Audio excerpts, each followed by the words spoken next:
یہاں میرے ذہن میں ایک بات آئی ہے، موجودہ حالات بھی جو چل رہے ہیں اس اعتبار سے ارشاد فرمائیے گا کہ ایک کلمہ گو، کلمہ پڑھنے والا، دیگر چیزوں پر یقین رکھنے والا، وہ اگر معاذ اللہ سیدنا صدیق اکبر رضی اللہ تعالیٰ عنہ کی توہین کا مرتکب ہوتا ہے یا آپ کی صحابیت کا انکار کرتا ہے تو کیا وہ صاحب ایمان رہے گا؟ یہ جو سوال ہے یہ تمام عالم اسلام کے جتنے علماء ہیں انہوں نے جو تحریرات کی ہیں جی ان سب نے لکھا ہے کہ صدیق اکبر رضی اللہ تعالیٰ عنہ آپ کی جو صحابیت ہے نا یہ قرآن سے منسوس ہے، قرآن سے منسوس۔ ہاں، جو آپ کی صحابیت کا انکار کرے سمجھو وہ قرآن کا انکار کرتا ہے، اور جو قرآن کا انکار کرتا ہے وہ کافر ہوتا ہے۔ یہ سن لیں، صدیق اکبر کی صحابیت کا منکر کافر ہوتا ہے، یہ بات یاد رکھ لیں۔ اچھا، رہ گئی بات توہین کرنے کی، نبی پاک صلی اللہ علیہ وآلہ وسلم آپ کو اتنا بھی برداشت نہیں تھا کہ کوئی صدیق اکبر سے آگے چلے۔ جی حضرت ابو درداء رضی اللہ تعالیٰ عنہ ایک سفر میں جا رہے تھے تو بار بار ان کا قدم آگے ہو رہا تھا، حضور اکرم علیہ السلام سے برداشت نہیں ہوا، آپ نے فرمایا ابو درداء دیکھتے نہیں ہو تم کس کے آگے چل رہے ہو؟ تو کہا حضور میں بالکل احتیاط کرتا ہوں، اور ساتھ ہی فرمایا یہ ہیں ابو بکر، یہ سورج دیکھ رہے ہو؟ جی آقا۔ فرمایا جب سے یہ نکلا ہے اور جب تک نکلتا رہے گا اس نے میرے ابو بکر جیسا دیکھا ہی نہیں ہے۔ اللہ اکبر، ابو بکر جیسے پر نہ طلوع ہوا ہے نہ غروب ہوا ہے، فرمایا اس کے آگے کبھی نہ چلنا۔ سبحان اللہ، نبی پاک کو تو اتنا برداشت نہیں کوئی آگے چلے، اللہ، بلکہ آقا صلی اللہ علیہ وسلم جب آخری ایام چل رہے تھے اور آپ بیمار تھے،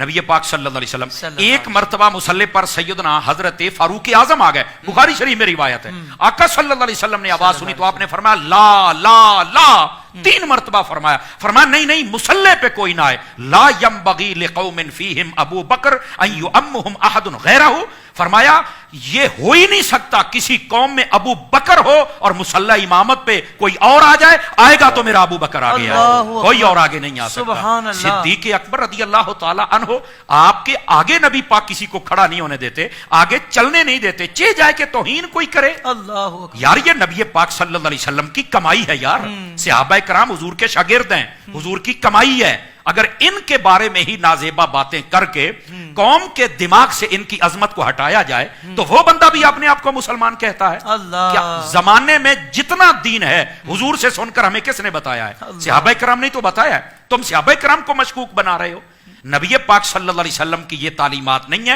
اسی واسطے آقا علیہ السلام نے فرمایا اذا رأیتم الذین یسبون اصحابی فقولوا لعنت اللہ علی شرکم، فرمایا جب کوئی صحابہ کرام کو گالی دے اور تم دیکھو تو کہو اللہ تیرے شر کے اوپر لعنت کرے۔ اور یہاں میں یہ بات کہہ دوں، جو صحابہ کا دشمن ہوتا ہے اس پہ اتنی لعنت برستی ہے کہ اس کا چہرہ بتاتا ہے کہ یہ لعنتی کا چہرہ ہے، عاشقوں کے چہرے بتا دیتے ہیں کہ یہ عاشقوں کا چہرہ ہے۔ اور صدیق اکبر کوئی عام ہستی نہیں ہے، یہ وہ ہیں جن کے بارے میں نبی پاک علیہ السلام نے فرمایا، الوفا کے اندر یہ بات موجود ہے، فرمایا میں ابو بکر و عمر ایک ہی مٹی سے، یعنی جب انسان پیدا ہوتا ہے تو اس کے جسم میں ایک عنصر ہوتا ہے نا مٹی کا، جہاں سے لیا جاتا ہے، جس مٹی سے انسان لیا جائے وہیں دفن ہوتا ہے، منہا خلقناکم وفیہا نعیدکم ومنہا نخرجکم تارۃ اخری، اس کی تفسیر میں بھی علماء نے لکھا ہے، فرمایا میں ابو بکر و عمر ایک ہی مٹی سے ہمارا عنصر لیا گیا تھا اور ایک ہی میں ہم دفن ہوں گے۔ تو میں نے کہا جناب حضرت ابو بکر و عمر تو وہ ہیں کہ جو پہلے بھی مصطفیٰ کے ساتھ تھے، دنیا میں آ کر بھی مصطفیٰ کے ساتھ ہے، روزے میں جا کر بھی مصطفیٰ کے ساتھ ہے، تمہیں آج تک یہ بات نہیں سمجھ آتی؟ اعتماد اور بھروسے کے 18 سال اویس مرحبا کیٹرنگ، کیونکہ صرف کوالٹی ہی نہیں کوانٹٹی بھی ہماری پہچان ہے۔